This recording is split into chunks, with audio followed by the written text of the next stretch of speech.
here, and I'm trying to do some more content and whatever. And had this idea that I should start talk. I have been doing videos before, role playing game reviews for some spy games and other stuff like that.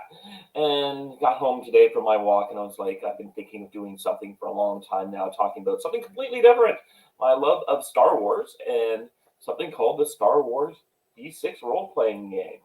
Now you can see that this thing's really old and really beat up because when I was 12 years old, and you go over.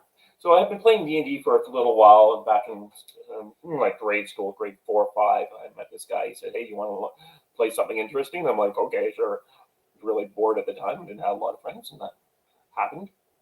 And of course, now I'm in gaming, and I'm doing like a couple games a week. And damn sure make. Oh, was that not on? Oh crap. Anyways, there's a power outage last night, so I don't know what happened. So I'll start over. So yeah, I don't know if I'll clip the first 2 minutes of this or whatever.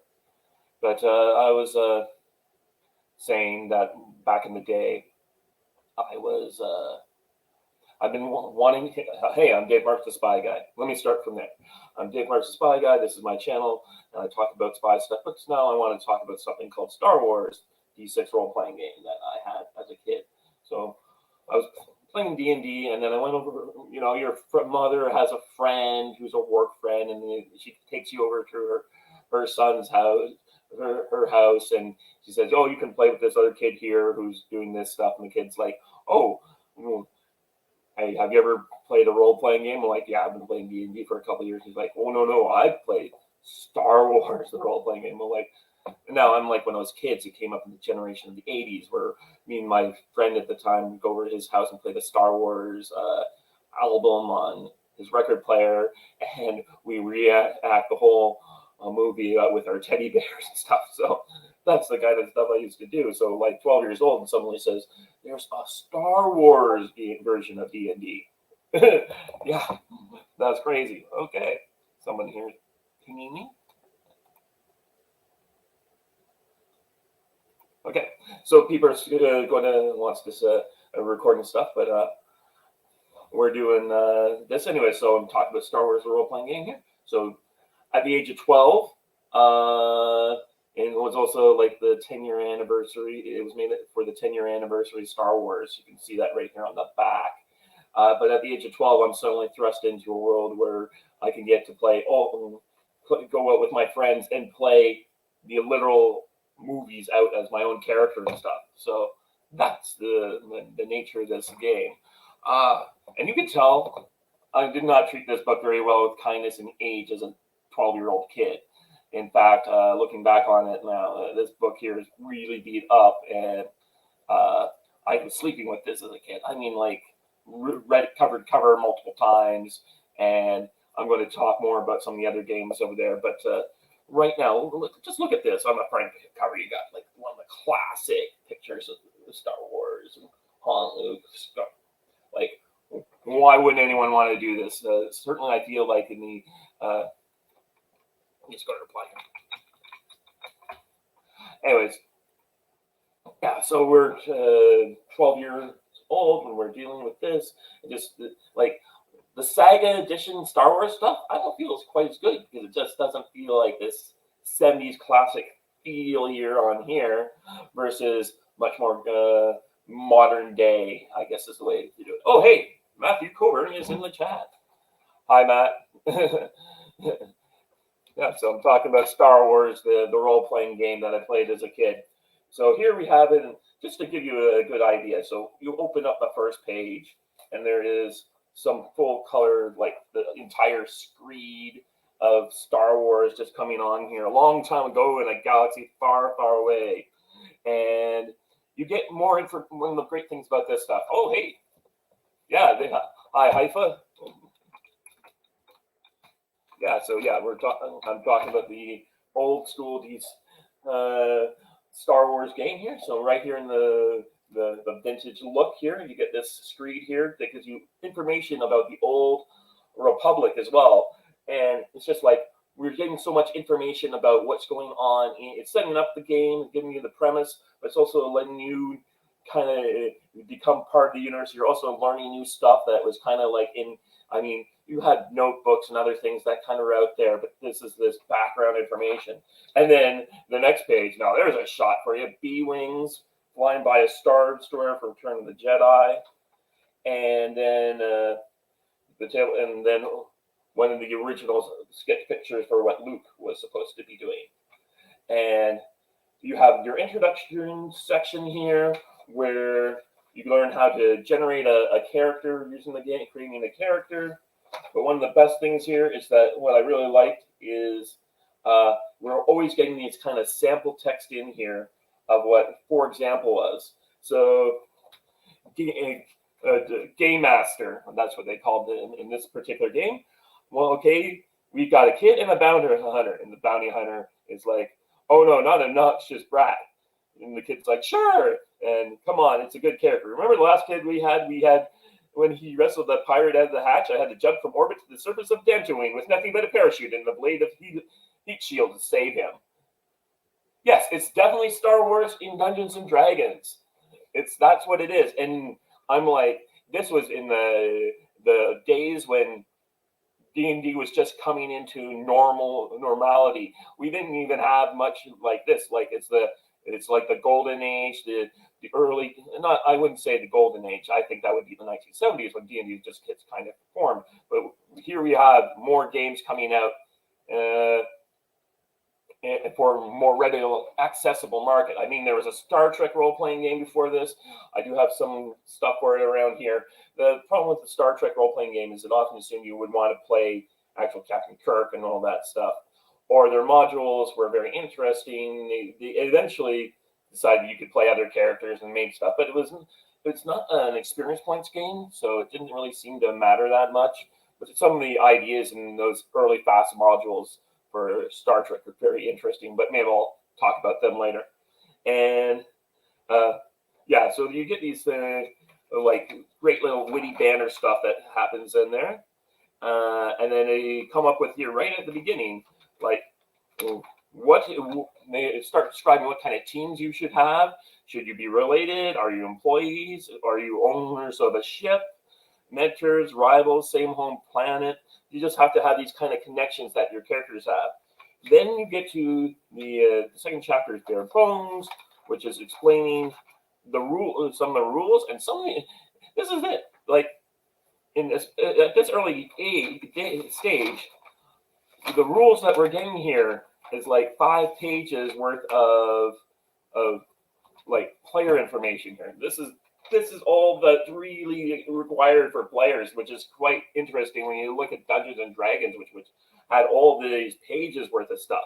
So basically in Star Wars, it also allowed the players to get really into it easily because all you needed was 6-sided dice. All you needed was 6-sided dice. So you didn't have to go, no, I did like it when the early editions of Dungeons and Dragons, you would get all the dice you would need to play in it, which was quite different from the 70s when they had like a super dice shortage because people like Chessex didn't exist yet. And these companies that come out of nowhere to now do stuff like that for role-playing games. So in Star Wars, you take your, hi Spencer, and welcome to the chat. I'm glad that people are like coming on. It's good to give you guys something to do. Anyway, so in Star Wars 6-sided dice, you would have anywhere from what usually for a character sheet, go back to the back here.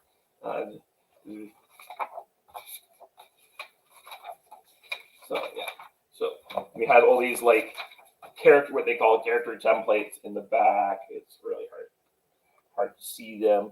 Yes, Wookiee, tough. Yeah, I did fill out all the sheets as a kid. But you would have 6 attributes, kind of like strength, dex, stamina. But in this game, it's dexterity, which is like using guns or shooting or fighting with a melee weapon. Knowledge, which is like all your your knowledge of other races and planetary systems and technology. The thinking part of things. Mechanical is how you operate those devices. So you might be a pilot with 4 dice of skill of stuff, perception, bargaining, con, gambling, any kind of human interaction skills, strength, which is physically punching someone, a martial arts style, but also is how you absorb damage, and technical, which is the mechanical is the use of vehicles, technical is the use of computer science and stuff like that.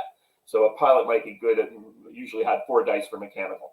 So every human being would have anywhere from 2 to 4 dice for one of those attributes, and then you would have skills that you would buy on top of that, and you would roll.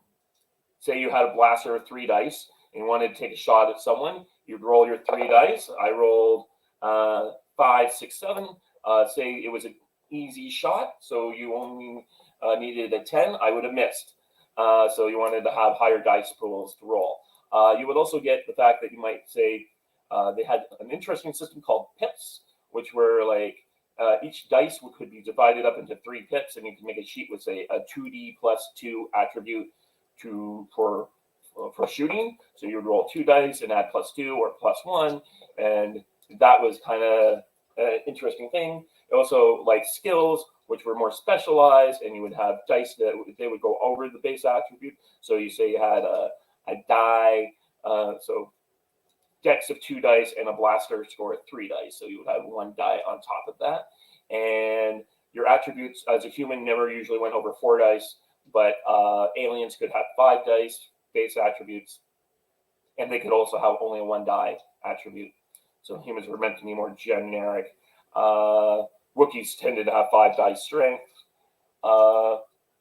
and you would, sorry. So you get your 3 dice say for your attribute. You'd have, say, 5 dice for a blaster skill on your dexterity attribute. So what would happen then? You could be rolling 5 dice to hit a 10, which is a lot easier, of course. The other thing that made it was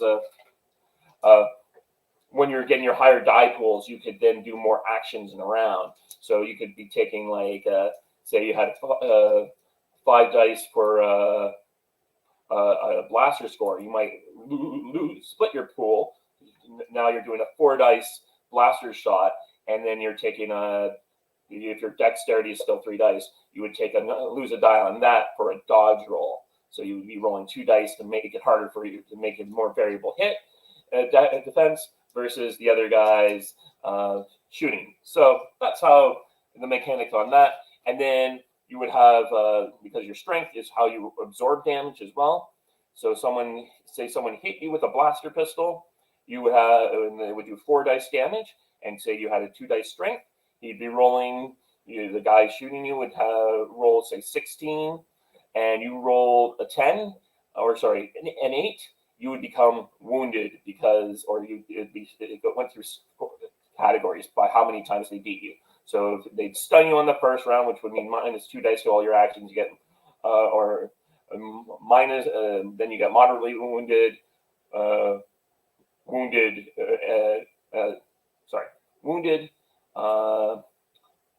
paralyzed kind of thing, and then dead.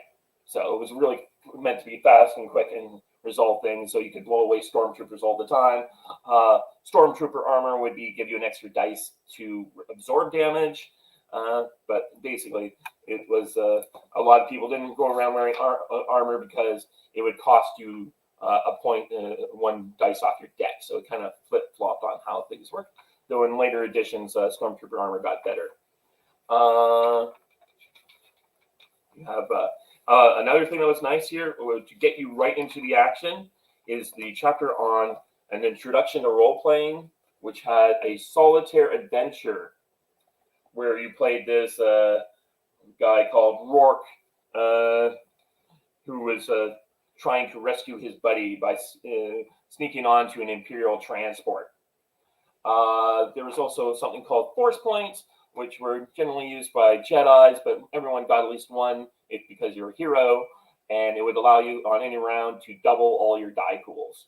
But generally, you're supposed to use it in a dramatically appropriate fashion to either get more that or to save your things. And then also, when you went into the Force, depending on if you were using it for good or for evil, you wouldn't get dark side points. And eventually, if you got enough dark side points, you would become an NPC controlled by the game master.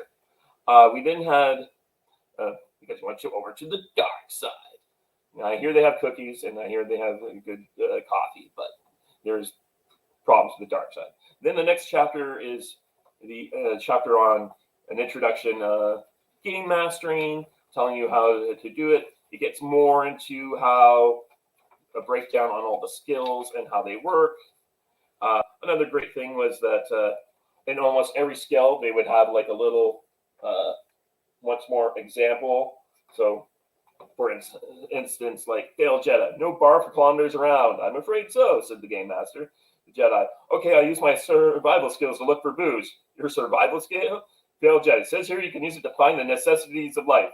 Game master, I don't think, I tell you, liquor is a necessity of life for me. And different, and just give you examples. Very good on giving you examples and kind of giving you more stuff. Another thing is just all the full color artwork that you can see here. So stuff on like what the universe is like, but this is the stuff that was always really cool. A challenge this big is not for everyone. Genuine Imperial propaganda for how to join the Imperial Space Navy, or that straight ripping off of Army brochures, but now you're getting it from Star Wars.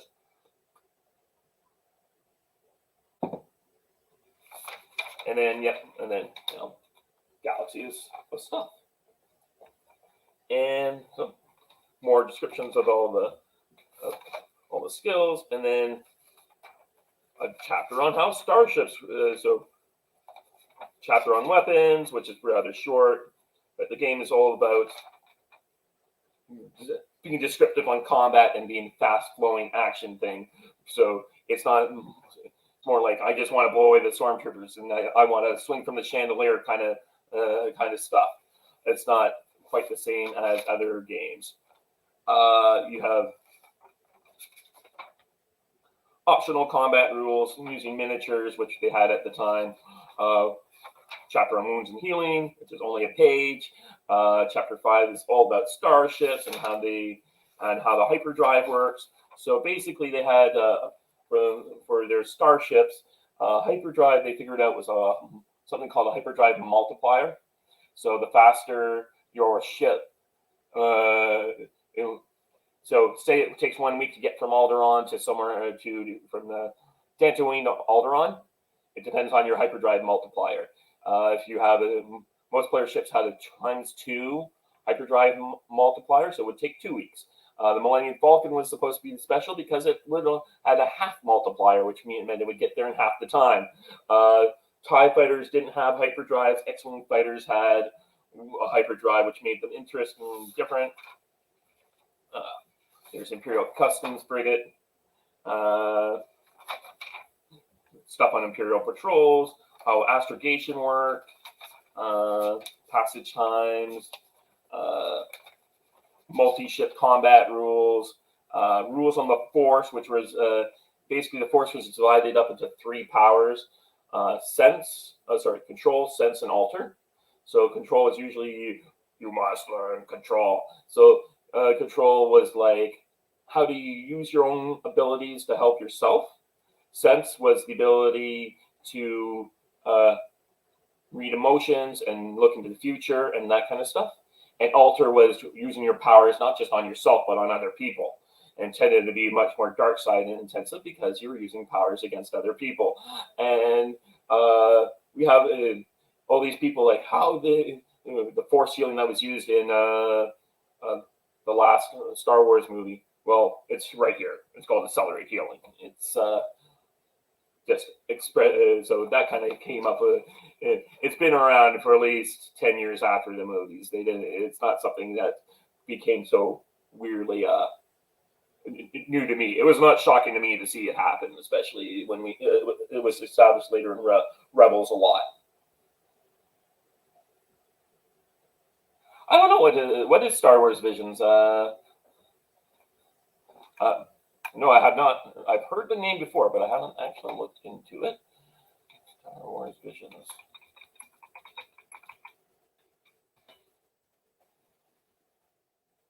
The TV series? Okay. Oh, it's an animated TV series and anthology. Oh, that looks kind of interesting. The most ambitious project since A New Hope from Variety here. Let me go over here. It's A New Hope from Variety here. Oh, I went to the wrong screen here, but share screen.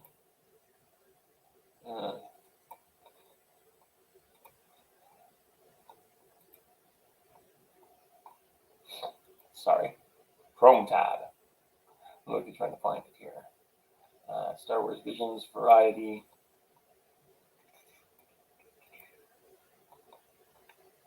Here it is. Sorry, I'm not used to doing this kind of fancy stuff. So here's a Variety article on Star Wars Visions.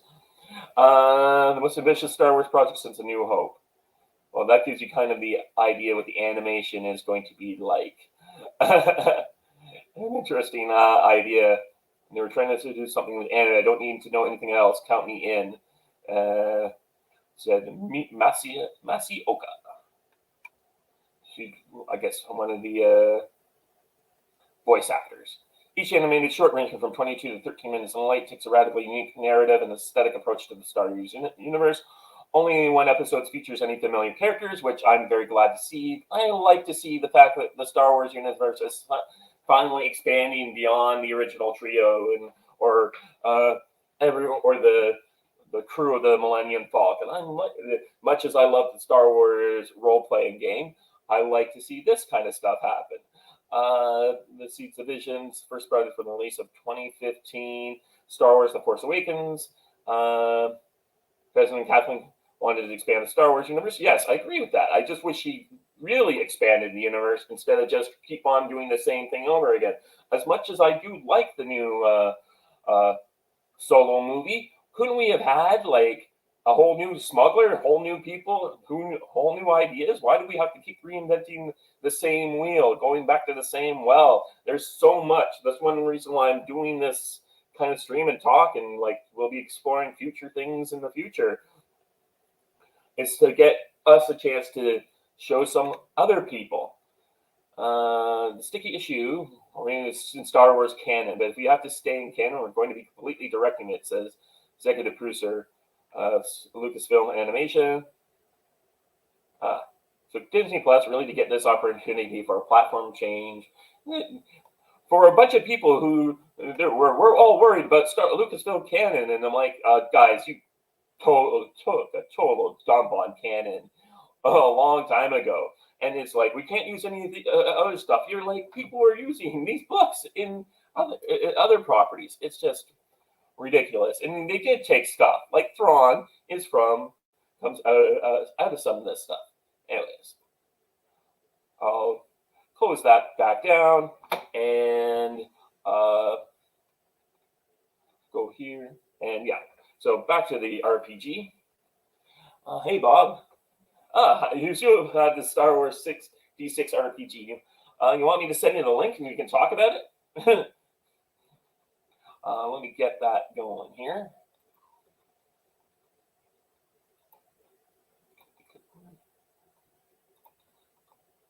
Sorry. No, anyways. Oh, that's how I do this. Sending you the link now. Let's send this up. Sorry.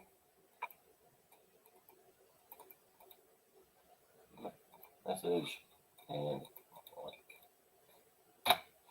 Anyway, sorry about that, guys. I'm just not as good as someone like Andy, who's very good at that kind of stuff. Too bad. Well, that's okay. Yeah. Yes, now back to our regular scheduled program. Very well, Will. So yeah, back to here. So we got more of these great pictures here. So more pictures from the movies, but also like look, just kind of featuring far-flung stars, spaceships battling across the void, splendorous vistas of alien worlds, heroes struggling desperately against the mighty forces of the entire galaxy, liberty endangered by the forces of tyranny. These are the things of which Star Wars is made. Wow, right? The things that you get shown as a 12-year-old kid and then get to do for the future. And there's a lot of these books and that I have sold a few of them off that I just didn't really care that much about. Some of the very later expansion books just weren't that great. I didn't all have them, but there's a website you can go and you can find all the books there in PDF form, which was great when I tried running a Star Wars RPG campaign with some friends of mine, but they didn't get it went one game and they kind of just got one player got very frustrated and we never got back to do it. And then we have a whole chapter on droids and droid characters and aliens. And droids were kind of weird back then. They were not very good characters, I thought. They could exceed the expansion of stuff. They could have like 7 guys pools, but I just didn't think they were that fun. That is something I think the other role-playing games, Star Wars Saga, did a better job with. Then, of course, we get to the best part, running the adventure section. And you can see here in this picture here, I'm pretty sure that camera up there, she might not want to be in the shot in that still, but and telling you how, as a game master, how to really give you tips.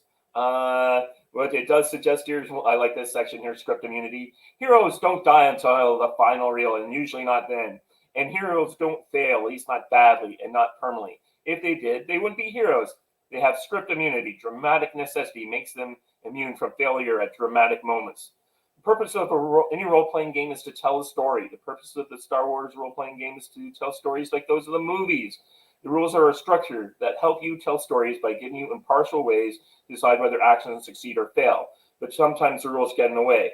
When the most important moment of the adventure comes around, for dramatic reasons, a character must succeed or must fail, or the story is not satisfying. Could we see that in movies again, maybe? That would be interesting, right? So they give you ideas on when to fudge, when the players can fail. Heroes never die, they just get replaced by younger actors. What does failure mean anyway? In heroic fiction, unlike real life, people can take great risks and survive unscathed. By all rights, Han, Luke, and the rest of the crew should be dead many times over, but they are not because they're heroes. That's why it's hard to kill someone completely in finally Star Wars role-playing game. It's not that hard to get mortally wounded, but medicine is so highly advanced that even mortally wounded characters are all right if they get to a rejuve tank. And there are always force points to spend. In Star Wars, a role-playing game, character has to be pretty determined to die. You should be very careful about killing player characters. A character who is important to the plot can't be killed in the first reel because then the plot can't go anywhere. Worse, character death is often anticlimactic for a hero to just die because the stormtrooper gets off a lucky shot. It's not very dramatic. A hero's death should be a major event, befitting the hero's place in the story. A moment for a few last words, used to impart vital information or express love for friends or family, or to cast defiance in the teeth of the enemy is a must. Moreover, players become attached to their character. The player invests a lot of time and affection developing the character. Losing the character is traumatic. A player will accept the loss of his character better if he loses it in an appropriately heroic and dramatic way. He will feel cheated if he loses the character over trivia. Right? These are things we have to understand as game masters and when we're running games.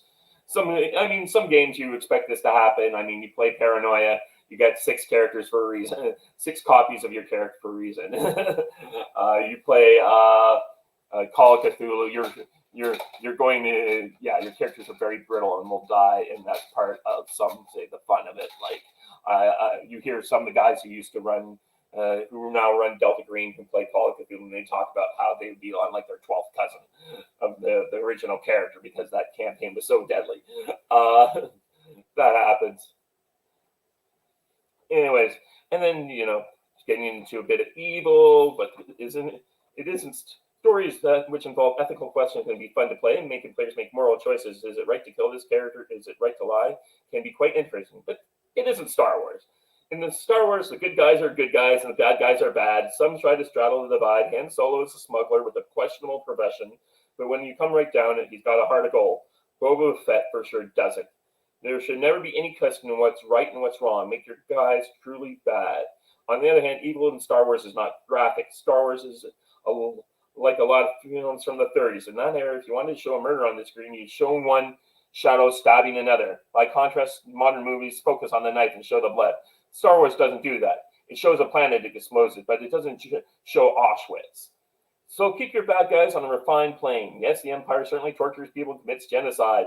That's the kind of guys they are. But don't describe torture or genocide to your players. That's the kind of stuff the camera would never show, and neither should you. Another great line in a game designed for 12-year-olds that I wish someone like Rian Johnson actually understood. Scope. Star Wars is huge. We're dealing with space opera. Everything is always 5 miles long, or as big as a small moon, or 7 million years old. Your odds are always 7,000 to 1, and you never blow up a land speeder if you can blow up a planet. Part of the success of the movie is the ability of 70mm film and Dolby sound to betray that kind of scale. Obviously, you don't have Dolby sound or widescreen at home, so you can't evoke scale the same way Lucasfilm does, but you can try to invoke a sense of wonder. Player, all right, return and attack. The Game Master, are you sure this is a good idea? Player, why not? It's an Imperial Star Destroyer. It's more than a mile long. It's armament to match. More than a mile? Here. Takes a piece of paper. Here's a Star Destroyer. Draws a huge triangle filling most of the page. Here's your ship. Likely touches it with the page with a pencil. Yeah, Gabe, get ready for the jump to light speed. You're always in. So, designing adventures, explaining what space opera is, defending the objectives, settings, preparing for the adventure, rewards. And then it has the first sample adventure. So there's something really different about Star Wars, and I'm going to talk about this now. In Star Wars, they had, often in these games, they had what's called an adventure script. This, you would photocopy this or share the book around and let the players read the script amongst themselves, trying to get them into the mood of the characters. And sometimes there would be like, especially in the modules, they would have short, like the descriptions, openings, scrawls, and they would cutaway scenes. That was the first time I really heard about cutaway scenes, especially in a role-playing game. It would be like, cut away to the bridge of the Star Destroyer, Imperial Captain giving some exposition, so the players would have this out-of-game knowledge. There was a lot of metagaming in the Star Wars D6 role-playing. It was interesting. So they had the 6 players could be up to 6 players would read the scripts out, and in the first adventure, it's all about how you have all met. Every player has not necessarily knows each other, but they have met with a rebel agent who is on the planet to help them defect and join the Empire. And during the course of the module, he's been detected by the Imperial Security Bureau, and that's something else that some of the other books get into, is how much more the Empire is more than just stormtroopers and Darth Vader. They go into very detailed stuff on all that kind of thing. But right now, in this module, so the players have to work together. They got one droid who shows up, and he's got like a little bit of information, and he's got like, this droid has the way to the secret rebel base. Work with him and get to the rebel agent Tyree, who's on planet, and you go through this whole situation where you're being stalked by stormtroopers through an abandoned mine, and finally get to the last bit and find out there's like the ship that you're hoping to escape on has been destroyed, but there is a bunch of Y-wing fighters here, and so there are 2-man bombers essentially, and you all get in your fighters and you escape, and you have a fight with some TIE fighters on your way to getting the hell out of there, and it's kind of neat. And once again, more of these kind of side bit adventure stuff. So here's information on the T-65 X-Wing, and original thing. And what happens? The T-65 is apparently Incom, who's making the thing. All the planners. It's actually this fighter supposed to be going to the Empire, and the Dream Team, the engineers, they all defect to the Rebel Alliance and take their fighters with them. So the Rebels end up with is considered the better fighter, but in limited numbers compared to what the other guys have. And then another thing that's kind of neat, this is the 4-week grand tour. Galaxy Tours proudly presents our fabulous trip around the galaxy. 4 weeks. Week 1, your 4-week fantasy voyage begins on the remote romantic desert world of Tatooine. 7 days, 6 nights, deluxe accommodations like luxurious Castle Bocce, a beautifully restored pre-settlement era resort and casino featuring gamma-class cuisine and accommodations. Bask in the warm rays of Tatooine's binary suns by one of 10 multi-species bathing immersion ghouls. Live-action Karuki dance shows nightly. Bantha excursions to fabled ancient ruins are offered daily, and guests are provided with complimentary land speeders for shopping trips to the charming hamlet of Anchorhead. For the adventurous, an overnight crate dragon hunting expedition led by professional native guides runs out of Moss Isley. Liability waiver required. A gala cocktail party aboard an elegant sail barge and a moonlight cruise on the enchanting Dune Sea culminates your visit to Tatooine. Then you're off to your next exciting adventure. And here's an idea. Now, how is that? That's what Disney should be offering, stuff like that for their Star Wars experience. No one wants to go to freaking, what my friend called Space Ottawa. That's a joke from, he's like, my friend in the Last Jedi, and someone screamed during that whole scene where they basically shoot people for having leaving their ship unattended in the wrong spot. And he shows up. And Ottawa, I guess, a while back, where my friend was living, they gave a ticket to a girl selling lemonade, like a $500 fine. So he's sitting there, he's listening to this thing, and suddenly someone screamed when they shoot the guy, the characters for like leaving their ship unattended. He's like, "It's Space Ottawa." Anyways, but no one wants to be there. No one wants to be in that stupid casino. I mean, you can go to Vegas, you want casinos, and there's lots of them there. People want this Star Wars experience. Your next visit was to Endor. The entire time you're on like a MC Mon Calamari cruiser. Week 3 is on Bespin. Week 4 is on Coruscant. And we get to like just the brief descriptions of these places. You get to find out something about the background. And then you get another thing. Well, no jobs over this little guy's head. An advert for R2-D2. And letting you know how it all works. And then more adventure ideas, like 10 ideas, and stuff. And then, of course, here we are at the back of the book. We have the full character template, which I used a couple different times. And then we have all these other sample idea adventure characters. And just to give you, like, you're used to playing Dungeons and Dragons where you're playing a wizard or a cleric or a fighter or a thief. Those are kind of your options. Or you can play various, like, ideas. But how's this for an idea? An armchair historian. I'm an armchair historian in real life. Here's an armchair historian as a class. Your class in real life is a class you can play in Star Wars. Other ones, arrogant noble, alien student of the Force, and then they give you kind of like a brief little equipment, how much money you stop, and then you also have like a background. So there's like 2 or 3 paragraphs trying to describe you about different things. And then a quote, a description of your personality, a quote, and what kind of potential connection you could have with other characters. So you have the armchair historian, arrogant noble, bounty hunter, brash pilot, Ewok, gambler, failed Jedi, kid, laconic scout, loyal retainer, the Merc, no, the Royal Retainers, basically, a space butler. Old Senatorial, Mon Calamari, Minor Jedi. What's the Loyal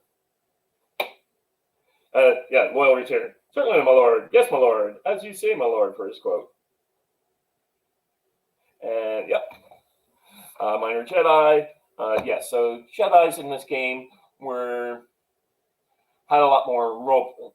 Jedi's tend not to be as overpowered in this game as they were in other later games for various reasons. But for the most part, it was just like they got some advantages, but they also had to if you could lose your character a lot easier as a Jedi because you might go to the dark side more.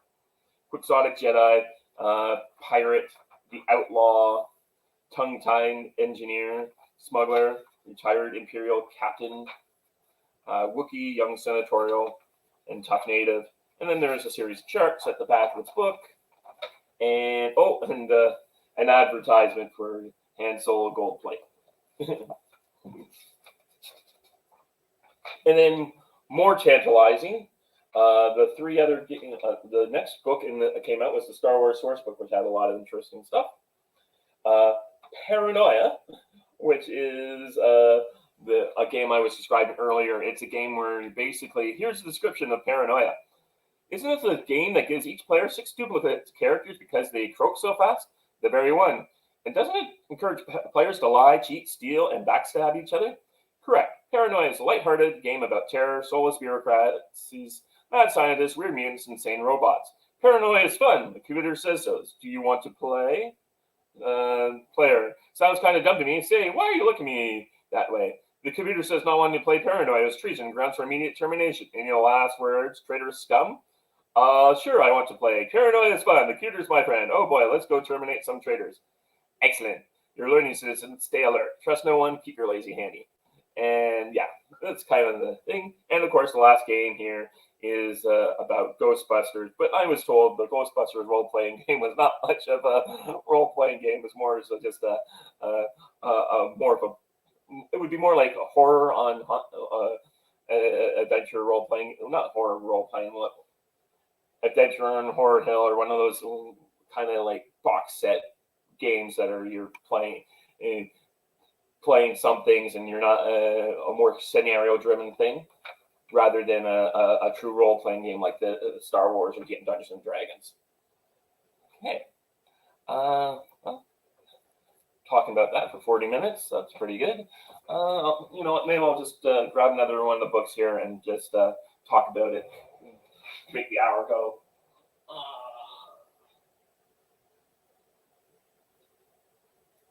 Let me find a module. Oh, you know what? It's a little later, but this is from something called Politics of Contrapan. It was kind of... So, the game goes through a couple of editions. Now, most of the editions were pretty much the same game, but there was kind of like a rebranding at times. And this particular one, the Politics of Contraband, is... right before came out right around the time of Timothy Zahn's collection, when they started coming up with ideas for filling in the 5 years between Timothy Zahn's book and Heir to Empire and the Fall of Rebellion. And they come up with a lot of background that kind of fills in that. And a lot of that's written by Lucasfilm in conjunction with the role-playing game. The role-playing game is kind of in on it. So there's more that. So Politics of Contraband is an interesting an experiment because it's supposed to be for 2 characters and a game master, and you're basically one is the captain you're basically a smuggler crew. So they have the characters are brash smuggler, a faithful co-pilot, and the ship. And these adventures are meant to be played by 2 characters, and players are brought in to deal with different things with the more sketchy things. You're still heroes in this world, but you're going more into a seedy underbelly of the Star Wars universe and exploring things like you're getting into complications with corrupt bureaucrats and who are also from the New Republic. It's not so quite as great in understanding as your original Star Wars universe. This book here is a much more lighter. This is going to add a touch of gray to it. So the Politics of Contraband has 4 modules, a brief stuff here about how things work, what kind of the setup, and then you have 4 modules here. In the 64, what a piece of junk, it says it then. And with that comment, Luke Skywalker violated the first rule of smuggling: never take anything at face value. A smuggler's life has never been easy, and with the new government, old imperial flunkies and gangsters are all vying for power. It's more dangerous than ever to be an independent. A true smuggler wouldn't have it any other way. Travel as starlings on their own galaxy, smuggling illegal goods, clashing with famous pirates, and trying to survive until your next paycheck. Yes, yeah, cool, Ghostbusters one.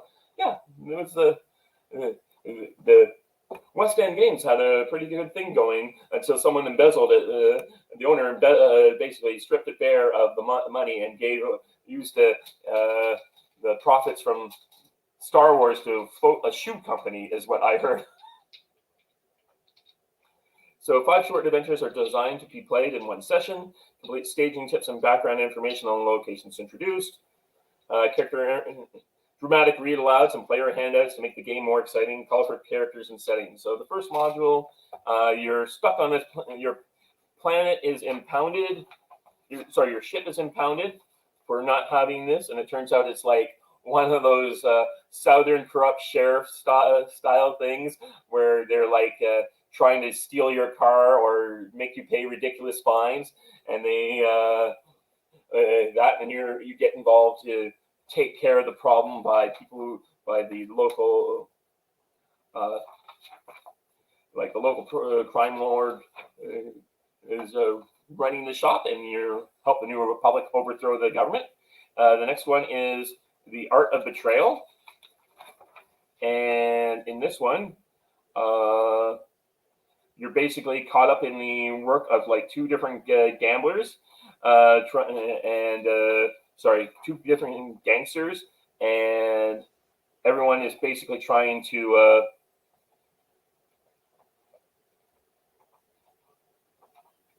oh yes,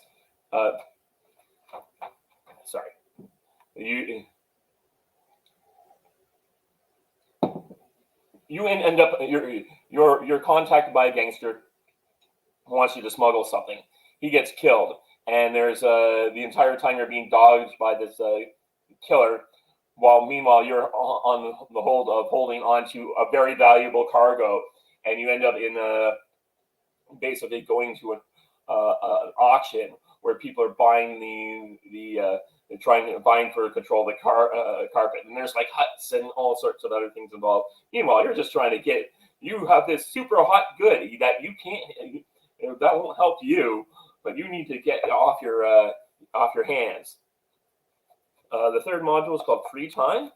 So basically, there is a swindler who's known to your captain comes back and basically says, "Hey, I need to get this. I need a little help with I can't get my ship off planet, but perhaps you can do me a favor." And that favor leads you down 2 different ways, and a very morally ambiguous, like, were we the good guys in this episode? Maybe not. The right place is you end up starting the game in a hut bar, and who just happens to love brawling. You get